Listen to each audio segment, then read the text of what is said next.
Hi,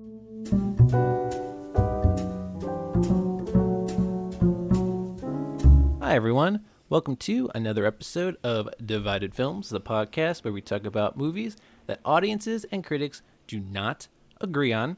With me, as always, is my co-host, Keith. Hello! And returning to the podcast today is our good friend, the very funny Sean Newman. Good morning, guys. What's poppin'? Hey, Sean. Hey, man.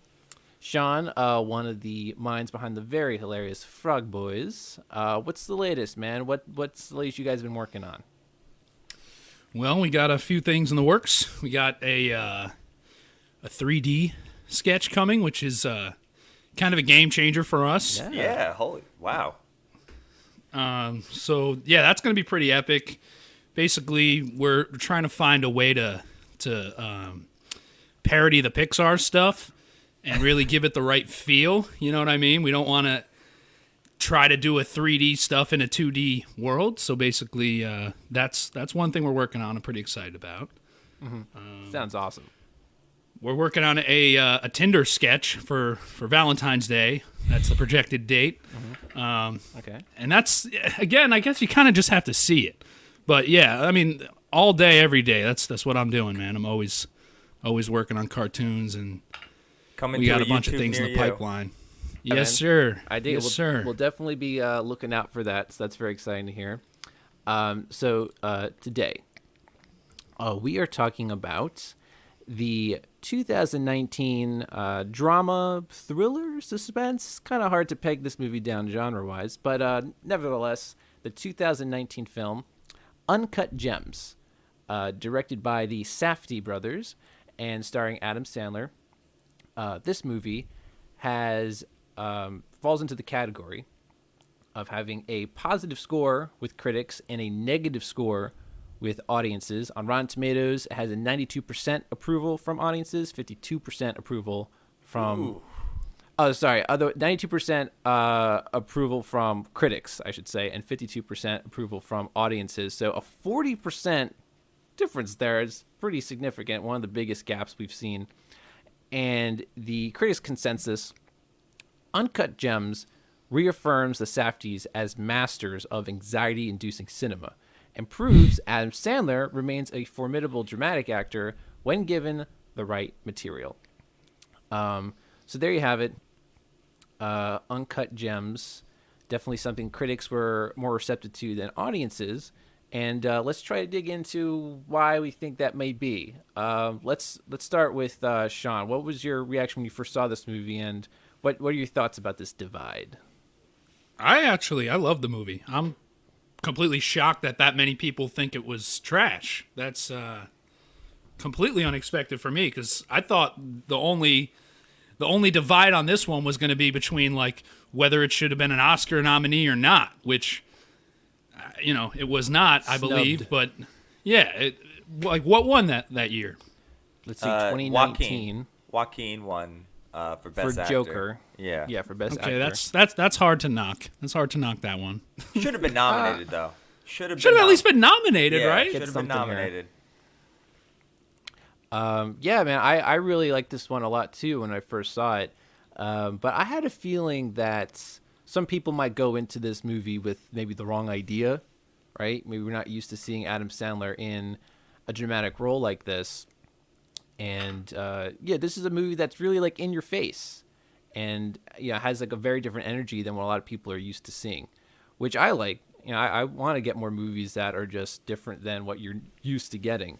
But for a lot of audiences, when you're so used to getting one kind of film, something that's out of that can be a little too jarring for some. I think a lot of it's like the initial like Jim Carrey when he started doing serious roles, and even the Cable Guy. Like I know that got like torn apart because people are like, this isn't the same old slapsticky, jokey Jim Carrey that I always see. Yeah, exactly. So. But I feel like Adam Sandler's had those forays into dramatic stuff before, so it's strange that people are like, I just can't see it. Like, yeah, you're right. He has to success. Had some good dramatic performances, so this is not totally out of the blue. What about you, Keith? This is a series of unfortunate events. That's what this movie should really be called. This is my second time seeing it. I really enjoyed it. This is a career high, I think, for Adam Sandler. I can also kind of understand. I don't think this movie is for everyone, and that's okay. Like Sure. I think I was trying to think of a good metaphor for this movie, and this movie, people always equate it to movies to roller coasters and that, and you could say this movie's a ride, but right before the ride, the guy running it goes, "Oh shit, that's not supposed to do that," and then the ride goes off. Like some people do not like that experience of this movie is anxiety inducing. Like, Oh, yeah. The critics' consensus got that. Like they hit the nail on the head with that. Oh, for sure. The whole movie is just, like I can be a bit of a nail biter sometimes, and throughout this whole movie, I just couldn't stop. It was tough. I think one review I saw, it's like not for the faint of heart, which is interesting. It's a new kind of thriller or suspense, not the kind where a bomb's about to go off or something, but definitely the kind where just things are going wrong over and over again, and you can just sense that. Just the hammer's about to come down for this guy, and there's a sense of dread throughout this whole film. That It's really fascinating too, though, that it's one of those films where you're kind of rooting for a piece of shit. Like, yeah, right. you know what I mean? At times you want to see him fall through. At times you want to see everything go crashing down. But by the end, you want to see him win. You're like, all right, I think he's gonna get this. Oh, for sure. I think on the second watch, I kind of was not rooting for him as much. The first time, again, like, you typically pull for the main character just because that's what you're used to. But on a second viewing, you kind of just see more and more about how terrible this guy is, which is fine. Not every main character has to be like a shining beacon. But one particular scene that got to me is when Kevin Garnett is calling him out for exploiting those Ethiopian miners. Like, this guy is just a user. He uses a lot of people, and maybe you shouldn't be rooting for this guy, which again is fine. No, Howard is a I thought piece that of was shit.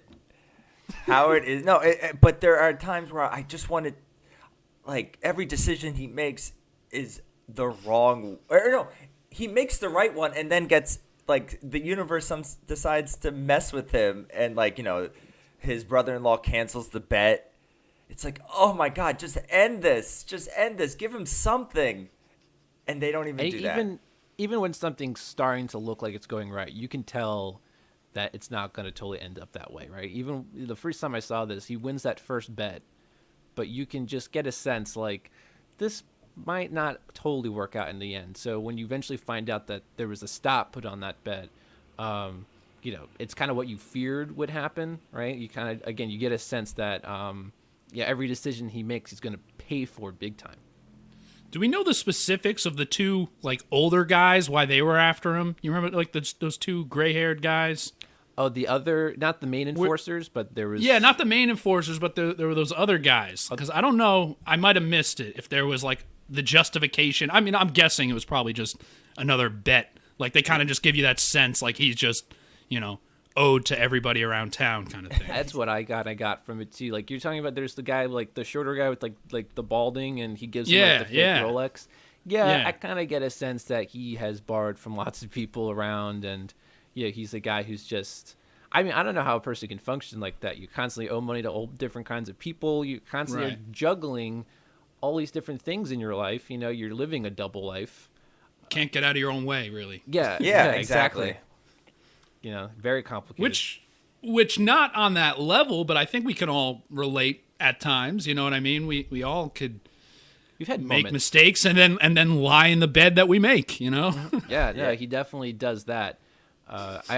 One really poignant moment in the movie is when in the soundtrack they play "The Stranger," because in that song, it's about a person who wears all different kinds of masks, and Howard wears several. He's leading all different kinds of lives, and whether it's his family or his girlfriend, no one totally sees all of those different sides to him.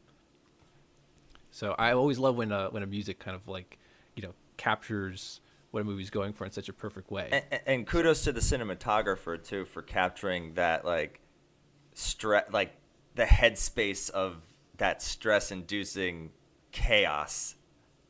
Yeah, there's a lot from a filmmaking perspective you have to juggle. I mean, it's the kind of movie where there's a lot of people talking over each other, lots of things going on in the background. There is definitely a lot of chaos going on, especially in the jewelry store scenes. And there's definitely a craft to that, to having to balance that all in a way that, it can be, again, jarring for a lot of viewers to have so much chaos going on. But you can tell that there's it's like a controlled chaos from a filmmaking perspective. It's controlled, but reading the some of the audience reviews, a lot of them say it's just a bunch of people yelling, and that turned me off. I'm like, especially when they're trying to unlock the door. If you don't know what kind of movie you're expecting, it is just a bunch of people yelling. Mm-hmm. Isn't that all acting is anyway? Just a bunch of people yelling. Would be the first movie to devolve into a lot of yelling, But the one scene I think that really was a little too much for me with the yelling was the scene with The Weeknd, because I think that scene really, when he confronts his girlfriend, then it is almost 5 straight minutes of nonstop shouting, and I think for me at that point, for a second time watching, I'm like, all right, I'm it's kind of grating on me at this point. So that's kind of the pinnacle. That scene for me, for the second time watching, I don't know why it felt kind of like a scene from Get 'Em from the Greek or something. It felt like a scene that I guess it tonally matches, but you could have found a scene like that in a more comedy driven film, I feel like.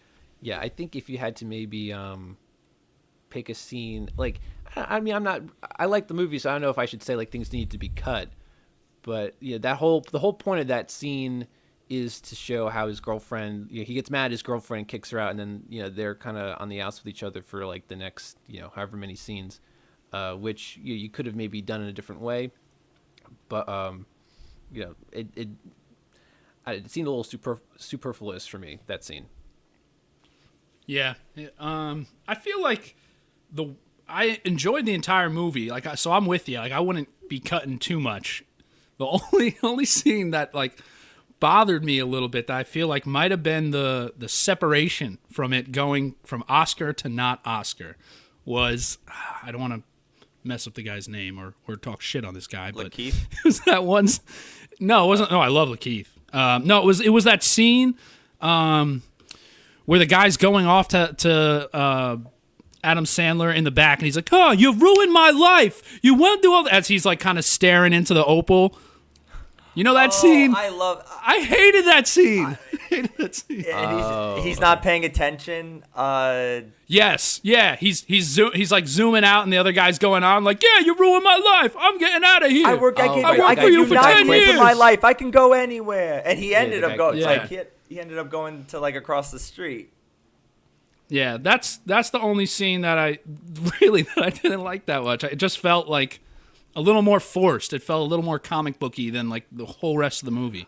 Yeah, I think that's very early on too. I guess they're trying to establish that first of all, he's going to become obsessed with this opal, and second of all, he doesn't really care about other people. Here's a guy you say he worked for him for 9 years, and he's quitting, and Adam Sandler, Howard, he couldn't care less. It's all right, then go. Whatever. I got this opal now. Yeah, yes, you told me you were waiting on me, so I'm sorry about that. I'm Howard. You didn't bring him any water?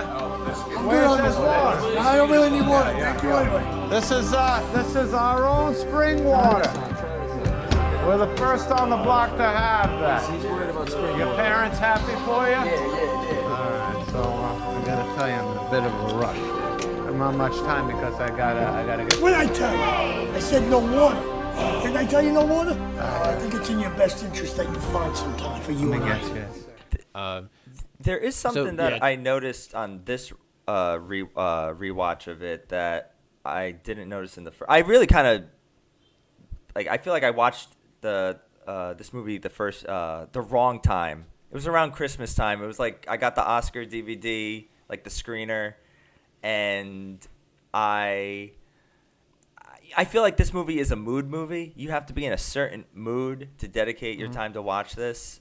Because if you watch it, I knew I was watching a good movie, but when everyone was praising it, I I kind of like took a step back, just because I didn't see the brilliance at its or what the movie was trying to do at the time. I watched it like just coffee and there's snow on the ground, and I watched it at the wrong time.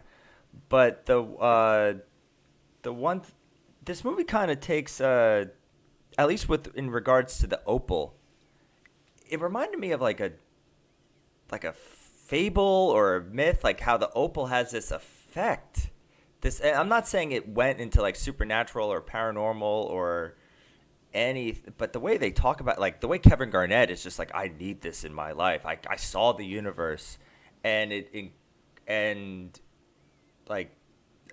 themes of greed and like, it just, I got that effect from it. Am I alone in that? It kind of reminded me, very different tonally, but it kind of, like, just you talking there reminded me of Space Jam in a way. And it's interesting that, like, yeah, all the, some of the best basketball movies involve some magic. That's funny, man. I wasn't thinking that. I was thinking more like, if you ever read in high school John Steinbeck's The Pearl, this guy finds a pearl, and everyone he shows it to is just like, oh my God, this is like, I'm willing to kill for this pearl, which will make me a lot of money, or I see the universe in this item.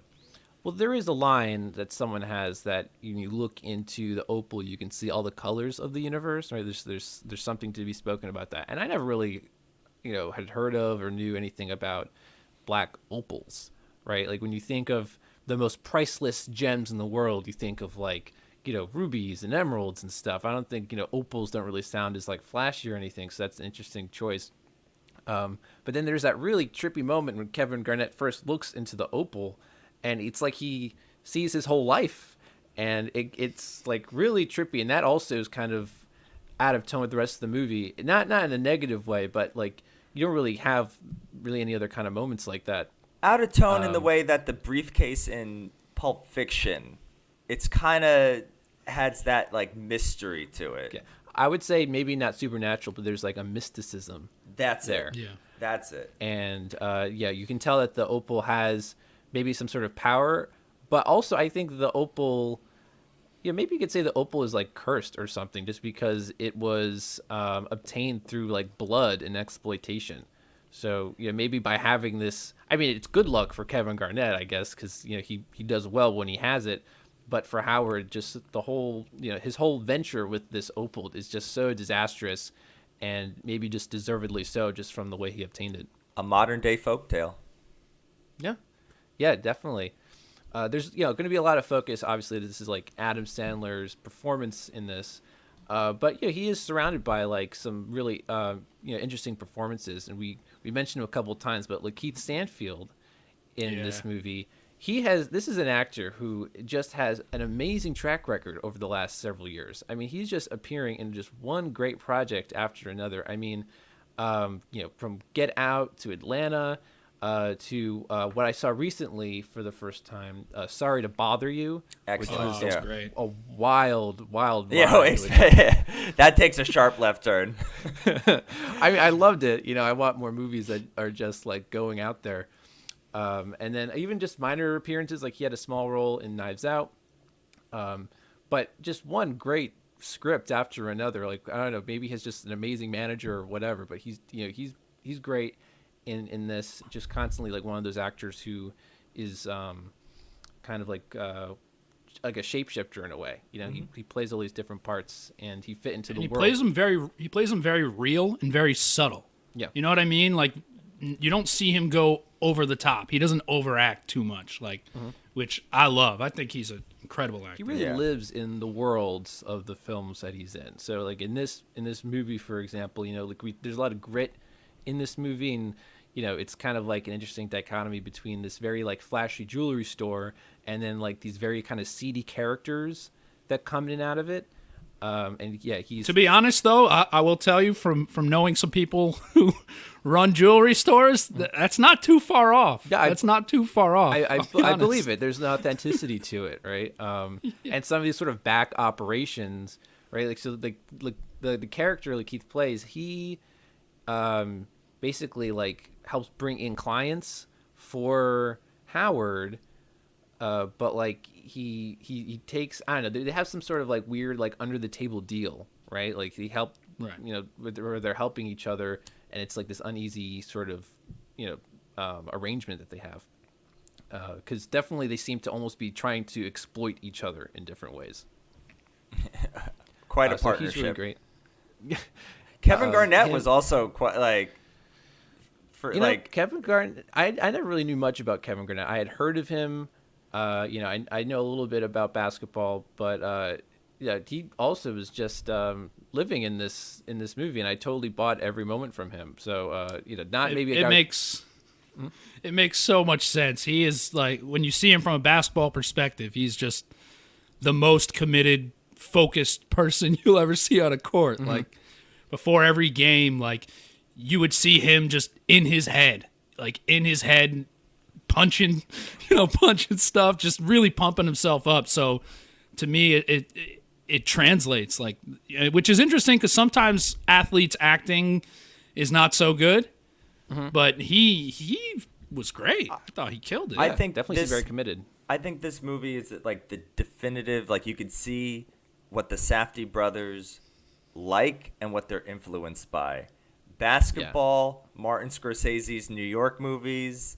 I read that they're someone in their family. I want to say grandfather grew up, like, was in the Diamond District, on who they based their character, or at least that world of. But like, this is based off like real basketball. Like they centered it around like real basketball They games. used real footage from like the 2012 NBA playoffs, right? It was like the Yeah. second round, Boston, Philadelphia. So that was kind of interesting, like mixing like reality with like playing the fiction around this like real event that happened.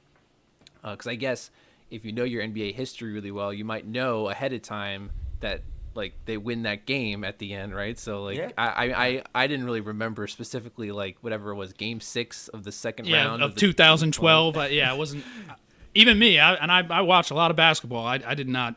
I didn't remember when I first watched Right, it. you could easily, I guess, maybe like if you want to ease your anxiety, look it up real quick, while you're watching it, but don't, So, but maybe like there's someone with an encyclopedic knowledge of NBA history who might know already. Like, okay, well, I know they win this game, so I don't have to be worried for them. I found the whole gambling aspect of this movie really interesting because around when I was watching it was when I first saw it was legalized gambling in New Jersey. So I got into that rabbit hole a little bit myself where like, I first won on a Super Bowl bet, right? $5 gets me literally, excuse me, $5 gets me $500 on a Super Bowl bet. So, they hook you in on something where it's like, oh, this is incredible. So easy.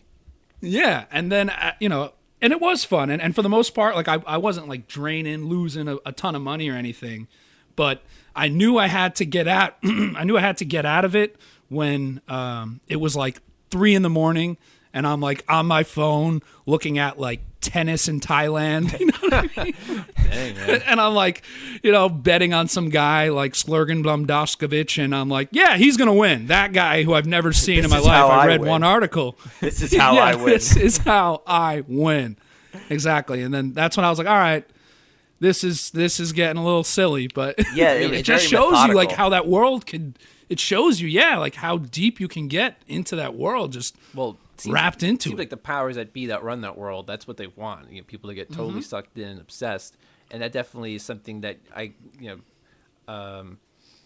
they capture that with Howard, how he is so in deep and just how his mind works. It captures the mind of a gambling addict so well that when he's making these very bad decisions, you can see the rationale in his head, even though you don't agree with it. You could just pay off his debt and be in the clear, but he sees this opportunity to do this 3-way parlay and really get a big win. And for him, it's all about the win. I don't even think he cares about losing money, making money. He really is just in it for like the thrill, which is the ultimate. and the parlays too, man. Those are just. I didn't know about parlays really until watching this movie. I looked into it and I'm like, oh, okay, there are all these conditions that have to be met. Yeah. But because it's so specific, there's a big payoff. but how specific? Even the very beginning, if they don't win the tip-off, you lose, right? Yeah, no, there's some parlays, and yeah, that's when I was getting in deep myself when I was doing all these. But I didn't do it as crazy as his. Like the fact that it was like the tip is insane, which you can bet on that if you go on any of the apps. You can bet on the opening tip. You can bet on who scores the first basket. Yeah, any aspect of the game really should be up for a bet, I suppose, especially if you're doing these sort of parlays, which again is so deep. If you want to say, you can maybe bet on who gets like fouled out first or something. You can bet on so many in any sport. Really, again, you can take any specific aspect of the game, and that is again taking maybe a sport that maybe never intended for people to bet on such specific aspects of it. Oh, and it's insane when you get to like the sixth game out of the parlays of 7, let's say. Mm-hmm. Oh man! And then you bet on the Knicks like an idiot because you're like, oh, that's where I'm going to get the money. and it all just goes, down the toilet. That's rough. Yeah, the whole. And you also have to, I suppose, know certain people. Like he goes to Mike Francesca of all people, who I doubt he's playing himself. Who I'm guessing isn't. Yeah. But he goes to Mike Francesca's character, and he's like in the back of a restaurant, and he is. I guess anyone who goes up to him and says, "Oh, I have a bet I want to make," and it's on his books. He's a bookie, and you just have to know where to find him and when you can make these bets, and he'll accept them. Which again is such like an underground network that you have to really been doing this for a long time to know who to go to and you know like what the whole etiquette is. Well, he's definitely been doing it a long time because like I was just looking at how his family views him. Like his, Adele Dazeem, like she is completely done with him. She sees him as like more or less a nuisance joke. I kept asking myself, like, knowing the ending, I kept asking, like, will people miss him when he's gone? Like, after they get maybe his sons.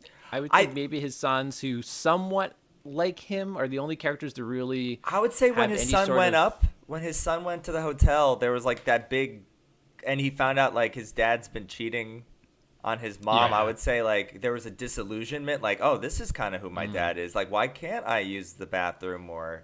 Like there was a little like, but that scene made me hate Howard the most. Yeah, God, what's how uncomfortable is that to like knock on random people's doors? Like, can my son use your bathroom because I don't want him going in mine?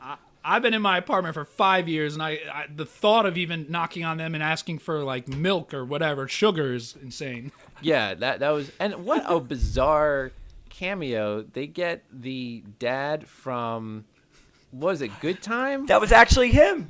That was really him. What? Look, this guy used to be on a sitcom, and it's really him. Like, what? And just for the guy to appear and say no, and then close his door.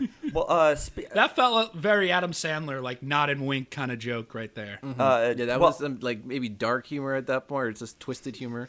Like, here's this guy. Before I forget, and I saw this in the credits, and I know the next time I watch this movie, I'll definitely keep an eye out for it. But Natasha Lyonne and Tilda Swinton make voice cameos in this movie, and I did not know that. I recognize Tilda Swinton's voice. I think that's more recognizable when he's on the phone in the auction house lobby, and he's on the phone with the manager of the auction. I'd recognize that voice. I'm like, that sounds like Tilda Swinton. But Natasha Lyonne, I didn't catch her. I might have to go back and look at that scene. She was the person who. He calls for, like, I have a problem with one of your players, and she's like, sir, you're being quite an asshole. She's when he's in his own office, Howard. He's trying to call Kevin Garnett's manager. Right? Yeah. He's making threats, and then he's like, forget it, never mind. When Kevin Garnett shows up, I just thought he was talking to some British lady. But like. That must mean all British women sound the same to you, Keith? God. That just shows how great of a movie Good Time was, that people just wanted to work like on this movie. Yeah, I saw Good Time a few years ago, and then I didn't realize till after watching it for the first time that it's the same directors, but I should have realized because they both give you the same sense of anxiety. Yeah, they could be like companion pieces. And what these guys are doing with both these films have created two movies where you truly could not see what was going to happen. And I think that's a huge accomplishment in this day and age, to tell a story that audiences cannot predict where it's going. Because I feel like these movies have such a great sense of realism and I want to say sloppiness, but not in terms of like bad filmmaking, but just in terms of things going wrong and, you know, from bad to worse, and the characters and everything. Like, it's not, you don't have like these super calculated stories, just things aren't happening naturally. And so you don't know where it could lead to. And the characters are making such terrible choices. So I really commend them for that. And again, it's hard to, in this day and age, as experienced filmgoers, watch something and truly not be able to predict what might happen. I haven't seen what was the other movie called? Good Time. Good Time. Right? Good Time. I love that. Was that their debut? The Safdie brothers, like their. I would their say first mainstream debut. They did like an Yeah. indie, and Robert Pattinson saw that at like a festival and wanted to work with them. And Good Time, which I also believe is on Netflix at the moment. That's like that's what made me go like, oh, Robert Pattinson's a really good actor, and he has taken some very interesting roles since. But they're very much like. You'll see the same type of filmmaking and storytelling, and it's a completely different story, but still engaging. Yeah, very different story, but you kind of get similar feelings of like, oh no, what are they doing? Like, what's happening now? Without going So they too much thrive in into chaos. it. Without going, like it's just like you're rooting for someone you shouldn't be rooting for, but it's you're happy. You're surprised that you're happy that when they have success. I'll say that. You like feel their highs and you feel their lows, as it's happening.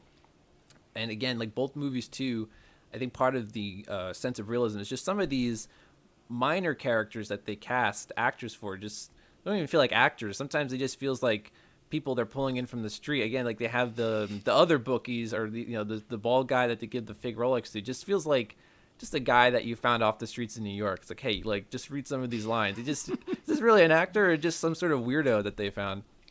I totally buy it. That guy's probably been in the game for like 20 years. 30 years. I need this role, whoever he man. is. I need this role. That's history right there. You understand? How many carats is this? What, 4,000 or 5,000 carats? $3,000 a carat? I'm not. Why's it got so many colors in it, man? What is this? That's the thing. They say you can see the whole universe in opals. That's how old they are. Holy I've been telling you. That's why I want you to see I gotta it. have it. Yo, that's crazy, man. From stone to stone. Garnett to stone. You know that. That's $1 million opal you're holding. Straight from the Ethiopian Jewish tribe. I mean, this is old school, Middle Earth. Got a dinosaur gym in this, The man. dinosaurs, that's right. The dinosaurs were staring at this. It's 110 million years old. Yeah, really. But we mentioned, Adele Dazeem, Idina Menzel, and an interesting choice too, because when you think of Idina Menzel, you think of musicals and these like happy things, and she's in this really intense movie, playing someone who's like truly bitter towards her husband. You feel that. You feel her anger From the towards first him. time you see her. Yeah, just every time that she's on screen, I think every scene she's in, Adam Sandler's in, because he's in every scene. She just can't stand his presence. You just feel this, resentment that she has for him. Like she regrets even like being with him in the first place. That made me wonder, like, what did she find like endearing about him to even get in the relationship? But that's probably looking too deep. Well, I even was curious what his girlfriend who works in his store sees in him, because she seems to be like very persistent in being with him and staying with him, and maybe it's for his money. I don't know, but she really seems to want to do a lot for him. She got a And tattoo. She got a tattoo, and she's the one who goes back to him and wants to help out with him and do all these things for him.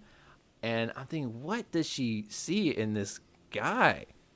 But I guess like real life, we see couples like that all the time, where you go, what do they see in that person? No, Sure, but sure. the family, doing? her family loved him, loves him. Judd Hirsch, except for the brother-in-law. Oh. That's a whole nother story. But there must have been something for him to lend him money.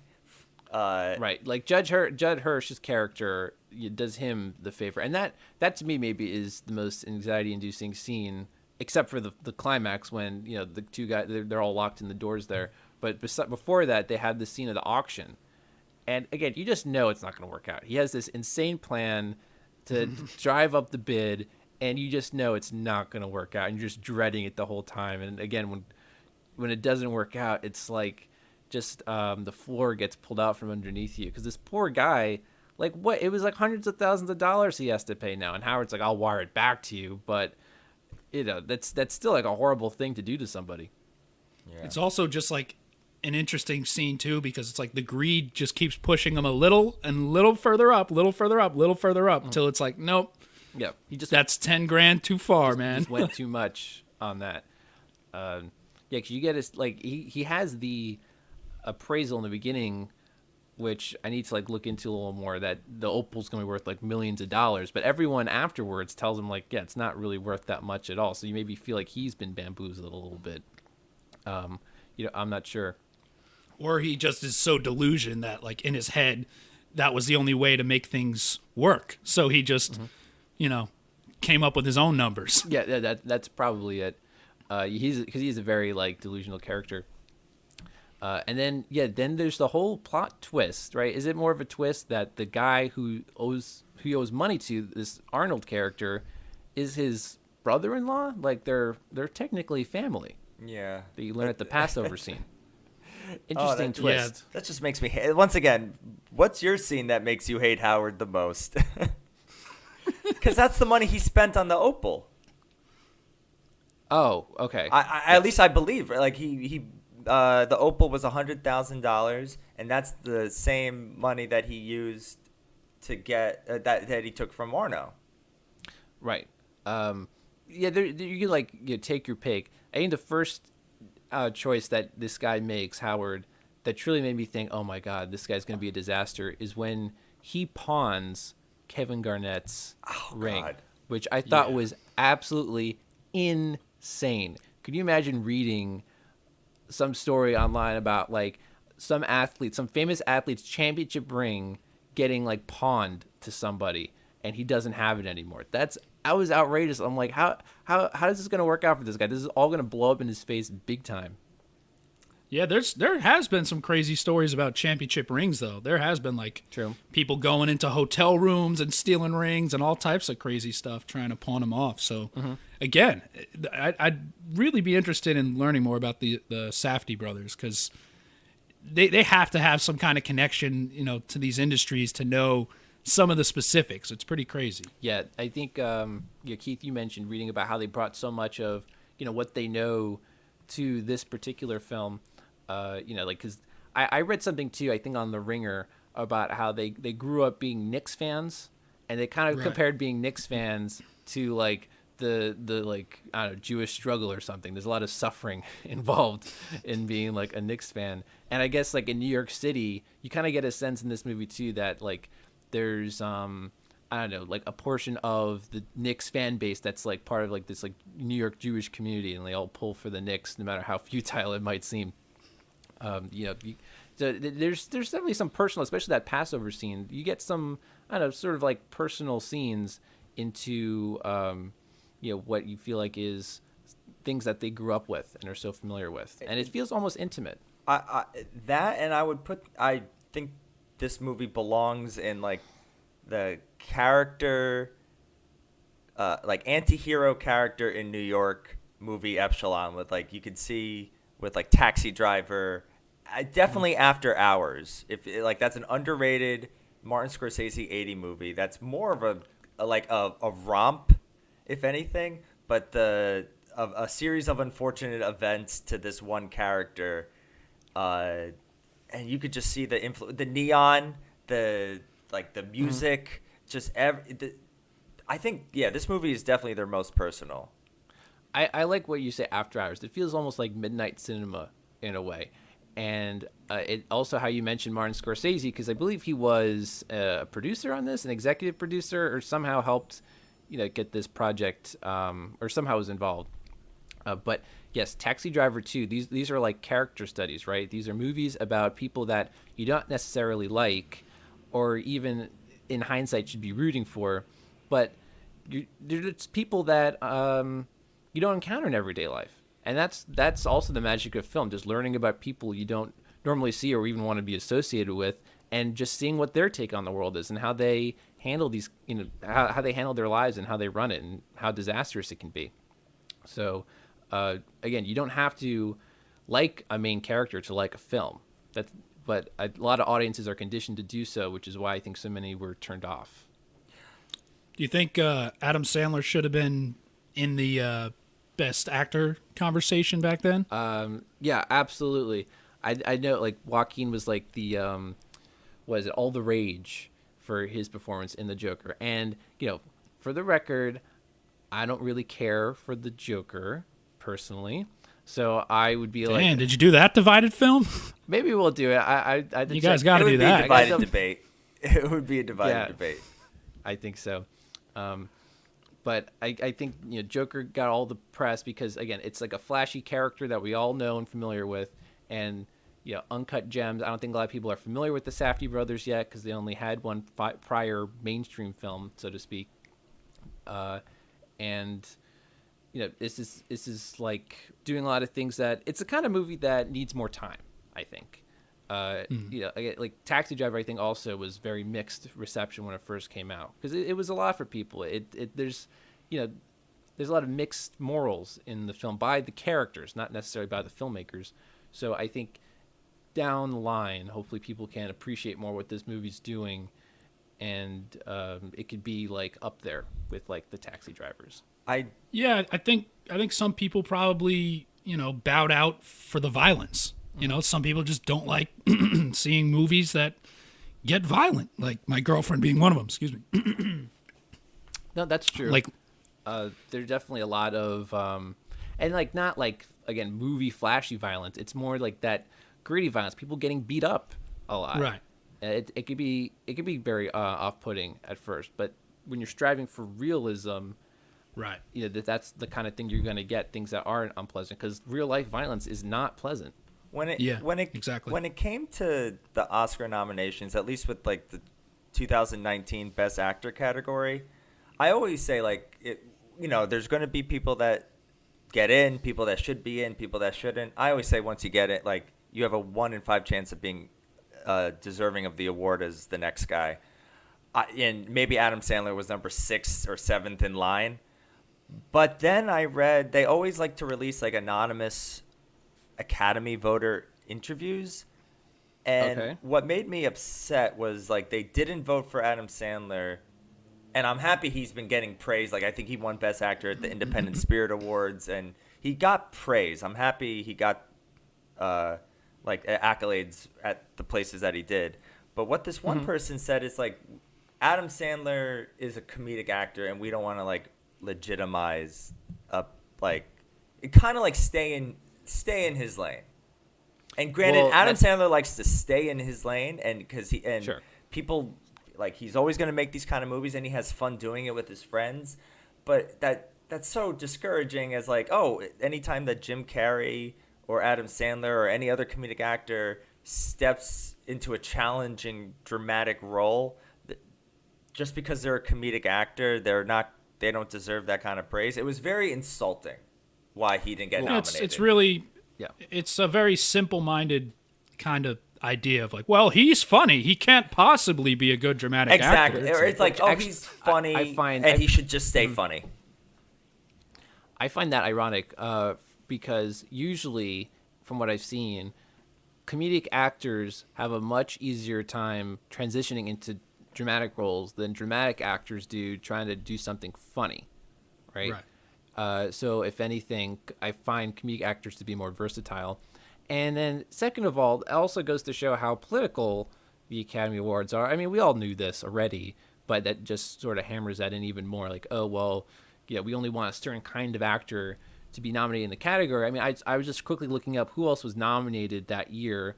Again, Joaquin Phoenix winning for the Joker. But you have Antonio Banderas being nominated for Pain and Glory, which I don't remember that movie at all. Leo for Once Upon a Time in Hollywood, sure. Adam Driver for Marriage Story, and then Jonathan Pryce for The Two Popes. They like what they like. They know it. Like I'm not saying these are bad performances. I actually did watch Love and Glory, and it is like it's a Spanish film. It's a personal. Look, we're not going to get into Pain and Glory, but it's.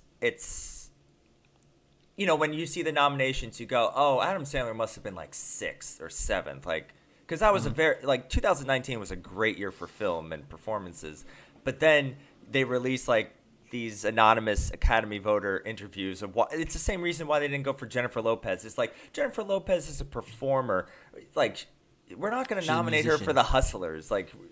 So what? It's Wait, it would have been infuriating. Oscars. It would have been Oscars 2019, right? Yes. Yeah, the 2020 ceremony honoring the 2019 films. Yeah. The movie where Parasite won and like that. I think it was that. Okay. year. Yeah. Right. But I mean, at the end of the day, a lot of these ceremonies come down to campaigning, right? So whoever was campaigning for these other films must have just, I guess, worked on the powers that be better than the people campaigning for Uncut Gems, I suppose. But I agree 100% with you, JJ, that I think time, we've discussed that time is the best critic of them all. And I think a movie like Uncut Gems will, I don't want to say it'll enjoy cult status. It might. I could see, this movie is not for everyone in the same way that the Kings of Comedy, the Martin Scorsese, Robert De Niro flick. Also, like in New York, like it's involved. What Joker was inspired by, how that would have. If we had this podcast in the '80s, that would have been on the list. It was very divided. Critics went for it. The first podcast of all time, and we would have had different hairstyles and different clothes. But it's, I think now, 30, 40 years later, it's achieved like this, you know. The people who are inspired by it are now making movies, and I think you'll see. I think a lot of people will come back to Uncut Gems. It's just going to get better the more people want to watch it. Well, what I really respect too about this movie is that it sticks with you. I mean, particularly for me, the ending really stuck with me. I thought like the last 20 minutes are such an adrenaline rush, and then spoiler alert, when Howard is killed, I thought that was like one of the most shocking things I've seen in a movie in like the last several years. I like literally stood up from my couch in shock. I thought like the floor had just been pulled from underneath me. And that feeling lingered for like hours after watching this movie. It was just a rush. So there's an immediate like resonance that sticks with you. And then I just thought about it for days after. So this movie, whether you love it or hate it, it definitely generates a response. And that's my favorite kind of movie in a way. Even if you hated it, it made you feel something. And that's what movies should do.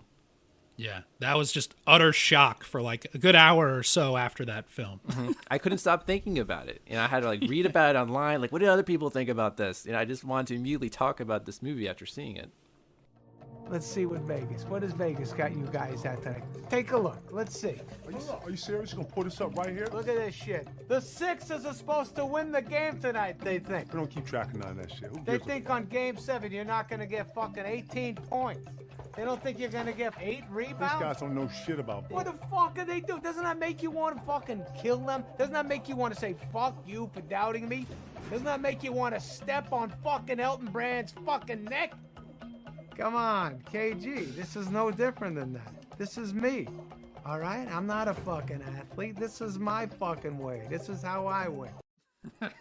Oh, but I'm just there was one review, audience review that kind of captured Uncut Gems is truly an artistic masterpiece and speaks to the power of directors to tell a story and evoke their audience certain feelings. In this case, the directors wanted to inflict pain upon their audience, keep them in a state of anxiety, and take from them any semblance of satisfaction in this movie. It was a master stroke of filmmaking as they successfully distilled what makes movies appealing and created an anti-movie, and I despise them for it. I don't think the directors would be dissatisfied with the fact that I despise it. In fact, I think they would relish it. It is highbrow and artistic, but part of the art is the reaction of the audience and their dissatisfaction, and I frankly hate them for it. This wasn't what I wanted to see and wasn't worth the time I put into, because all I did was play into the director's sadistic hands. My hatred of this has gone so far that I will never watch anything by these directors again. They have broken my trust as a member of the audience, and that will never be restored. This movie was awful to watch in the most malicious and intentional way. I like to think that's a good review. I like to think that's the review that they... He does call it a masterpiece. That's such an interesting review, because I think he does capture, aside from the people going, I wanted a comedy, I wanted an Adam Sandler comedy, I think that review captures why people didn't like this movie. I would argue against this movie reviewer, whoever they are, that this movie is not malicious, because at the end of the day, Howard pays for all the terrible decisions he makes and for his selfishness in the ultimate way with his life. So I think this movie, if anything, is, I think this movie is punishing a character for what they're doing, and in that sense takes a moral stance against this kind of behavior. And it's like a cautionary tale almost, in a way. I don't think it's malicious. What does that even mean? I'm trying to think of a movie that I would describe as malicious. I don't even know. That's like a really extreme take on it. But hey, this person had that reaction, and that's interesting. Oh, I think that's. Oh, sorry, Sean. Go. No, I was just gonna say I'd think this person probably doesn't enjoy a lot of entertainment, because a lot of entertainment is kind of manipulating the viewer, especially comedy. You know what I mean? Like, Yeah. You're manipulating the audience in a way to think a certain way and then go in another way, which makes it funny. You know what I mean? Like, That's a really good point. All movies manipulate you to feel something, whether Right. you're trying to feel afraid or feeling sad, happy, romantic. Movies do a lot of things to manipulate you that people don't realize. I mean, music, in a way, manipulates the audience and trying to tell them how to feel. right. You know, I mean, I could see though, for some people, if you're really high strung or whatever, like, I don't want to sit down and watch a movie that's going to make me feel more anxious. Some people want to just watch something and take them away from it. Have you guys ever met the person who's like, oh, I don't like cringe comedy? oh yeah, It's kind of like an extreme version of this movie. It's like if people do not like this kind of movie, they're not going to like this movie. Yeah, cringe comedy is something that took me a really long time to get around to, right? Like, for the longest time, I couldn't watch, like, Meet the Parents or something. But I think when you take a step back, you can appreciate something. I can understand in the moment with a lot of movies, when you're living in them and you're really invested, it can be kind of tough to watch certain movies like this. But when you kind of maybe watch it more objectively, you can appreciate what they're doing more, and maybe, like, take a step back and not take things so seriously. When it came to the negative reviews that I was reading about this, people are just like, this movie's dog shit. The acting's bad. The writing's bad. What's a I'm really not laughing. This guy kind of explained it. It's just like, I saw what the directors were doing and I didn't like it.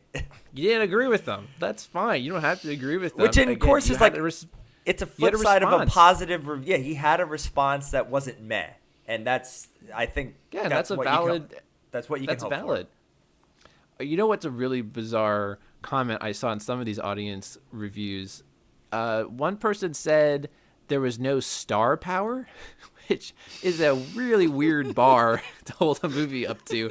I mean, you have Adam. Also, apparently, Adam Sandler is not a star. Not a star, but I guess the other actors, I get like Keith Stanfield is someone we recognize, but maybe like it's not a huge star by some standards. But what, like, I don't know. I don't know if more star power would have helped this movie. No, I don't think that might have agree. detracted, because this movie is striving for realism, and if you're going to load it with a bunch of Hollywood stars, that might be a distraction. And like we even said, like, oh yeah, in the bookie, Mike Francesca, like because it kind of, we saw him in a different light. Right. You know what I mean? Like, I thought I don't know. I didn't realize Mike Francesca could act. Usually he's just yelling at fans on the radio for their opinions. But now, he's acting in this movie, and he did. He was only in it for a snippet, just the right amount of time, and he did well. But yeah, star power. I mean, I don't know what to tell you. Go watch Ocean's 11, like, if that's what you want. So Yeah, some of the reviews sometimes, man, they're just like people just it's their own expectations. It's their own expectations, and then they're not being met. So then they get, their opinion on it, and then it's put on the internet for everybody to see. Expectations definitely influence people's reactions overall. Like you go into it maybe wanting something specifically, based on what you've seen before. But I maybe I need to go back and watch the trailer for Uncut Gems and see if it misled people. I doubt it did. I feel like any sort of like scene from this movie that you watch would give you definitely an idea of what you're in for. It's kind of. I remember the trailer. It's like you're gonna get the tone that you're gonna get, but not the not the experience that you're gonna get. I would love to see data, and I know it's like impossible, but like the people who saw it in the theaters as opposed to the people who saw it in their homes. Like if you saw it in the theaters, you're fully engaged. Like you're fully engaged. Wish I saw like it. You're gonna either love it or hate it, and that's the reaction that leads to a divided film. But if you're seeing it at home, you do have a chance to go, what the hell is this? What is what is this red box shit? Like this is just people yelling, and you're looking at your phone. You're automatically bored. You're missing Tilda Swinton. You're missing a lot of the. Like I threw my phone across the room onto another couch and just like was fully engaged this time, as opposed to being like, watching it with family. There's snowing outside. I will admit I wasn't engaged the first time. I wish I saw this in theaters, because I imagine, especially at the end when Howard's killed, there must have ignited a huge response from the viewers at that time. I can imagine a whole auditorium of people going, "Oh!" like in shock. I live for that. That's like some of the best moments of being in a movie theater is when everyone has such a strong reaction to something, happy or sad. It's this like communal feeling with all these strangers. I saw it at home. And I was, maybe once or twice, as one does in this day and age. Like, maybe I looked at my phone once or twice, but I feel like I was pretty engaged watching this because I knew it was the kind of movie that you really should be giving all your attention to. That's another thing I wonder if like certain people who are reviewing movies are on their phone half the time and doing all this other crap, and then like sending out this whole review, and it's like you barely even watched it. You barely even gave it a chance. Yeah, did you really give it a fair shot? It's hard to tell sometimes. That's also a review in and of itself. Like, how many of us have seen like a mediocre movie at home, and like the minute you go on your phone or laptop, you're like, I think you're kind of saying something about the movie itself. Yes, but I think if anybody for this movie were to look at their phone or something, it might be just to like breathe, because that's a good point. There are times. I think especially when you get to halfway through or 2/3 through and the movie's energy is so unrelenting, it can be exhausting. I don't think it's the kind of movie that you would rewatch like twice within like a few weeks. You watch it once and then maybe get back to it like far in the future. Just it's like almost like a Requiem for a Dream in a way. You watch it, you take it in, but maybe not go back to it for a long time. Requiem for a Dream is like a movie I only seen once, and I'm like, I don't need to see that for at least like another 25 years. Like, it's a good movie. That's more extreme. It's a good movie, but it's a heavy movie. Requiem maybe once every 20 years. Uncut Gems maybe like once every like year or two. You do have to be in a certain mood. Like it's like even though it's not a 3-hour movie, I think with like 3-hour movies, you kind of have to like set some time in your day to like, say I'm going to watch Blade Runner 2049. Like you have to be in a certain mood. This is the kind of movie I would like to sit in with someone who hasn't seen it and to watch their reactions, especially at the end. Just because, again, any kind of movie that's doing things different that has such like a surprise, it's always kind of fun to see how someone else takes that in. So, Sean, did you watch this with Lindsay by any chance? No, she refuses to watch movies like that. Okay, yeah, that's she refuses to watch. That's a good, excellent point. She knows what she likes. She just likes to keep it light when it comes to that kind of stuff. Yeah, if I'm gonna watch any kind of like messed up documentary or something that's about like crazy things going on in the world, those are usually solo viewings because I know she's just, she's a yoga teacher. She doesn't want that bum out shit. Yeah, That's fair. Like we said, That's more this than fair. movie. We did say this movie is not for everyone, but not every movie should be. Right, I agree. I think that. Oh yeah, and from my perspective, yeah, like it goes back to the like making your audience uncomfortable. Like I love that kind of shit. I love making the audience feel something. Like, This movie challenge gets an them. A+ in that. Yeah, Right.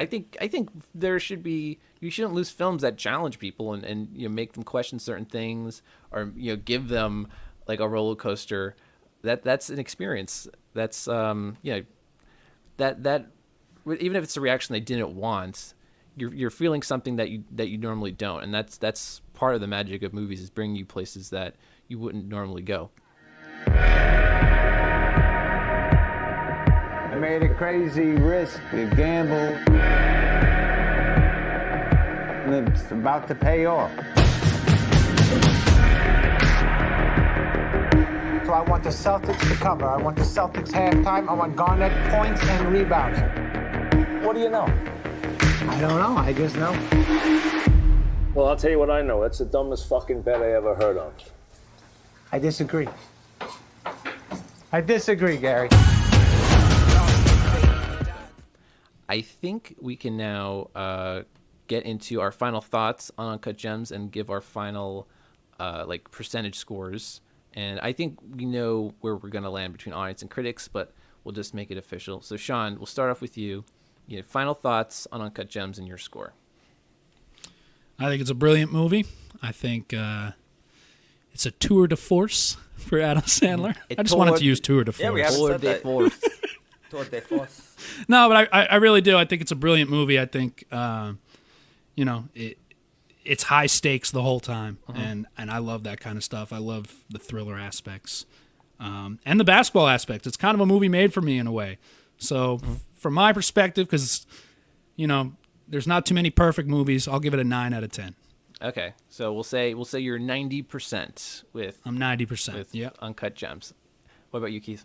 Well, I love Good Time. Good Time was one of my favorite movies of the decade. It's in my top 10. I think between that and this movie kind of solidified the Safdie brothers as filmmakers who I can't wait to see what they do next. And I may not appreciated this movie my first go around, but I really appreciated it this time, and I know I'll appreciate it with each viewing.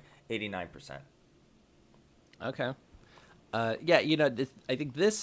think Good Times and Uncut Gems are movies that you should watch at least twice. You maybe space in between, because both times you watch it both movies, when you watch them for the first time, you get so wrapped up in the story that you're probably missing a lot of things going on in the background, maybe missing just some of the craft that you will then appreciate on a second viewing, right? The second time, maybe take a step back and just appreciate like all the things that went into it from a craft point of view.